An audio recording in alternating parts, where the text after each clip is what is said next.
Canada Revenue Agency will not extend this year's tax deadline amid this nationwide job action. There are 39,000 CRA employees off the job right now. However, Canadians are still required to be filing by deadline. For more on this, we're joined by Franco Terrazzano, Federal Director of the Canadian Taxpayer Federation. Thanks for joining us.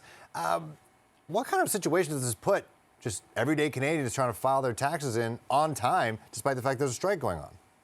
Uncertainty and stress, right? I think there's a lot of uncertainty around this right now, but one of the key issues is, when are we going to get our money back from our tax refunds? Will there be delays? Well, there might be delays. It sounds like the best way to minimize that is to do it online. But look, if you're stressed, everyone can understand that. Please talk to your accountant to see how you can minimize delays. But let's not forget, folks, the implied threat from these union negotiators representing the tax bureaucrats from day one has always been, taxpayers, give us a bunch more money that you don't have or you can't afford, and you may not get your money back at tax refund time. So these demands, the way that they're doing the strike right now, very out of touch with the problems facing the tax-paying public.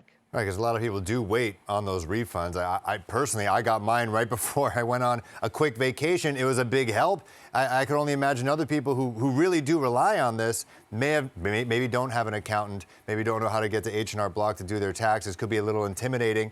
And then they find themselves with this deadline. What could happen penalty-wise if someone doesn't file their taxes on time?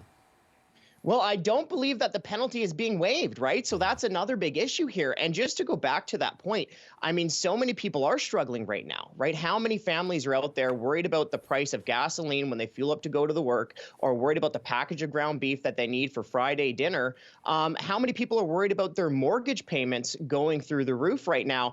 And look, this is the worst possible time for these tax bureaucrats to be on strike. I mean, the other 11 months out of the year would have been much more preferable than this 1 month that we need our tax refunds back.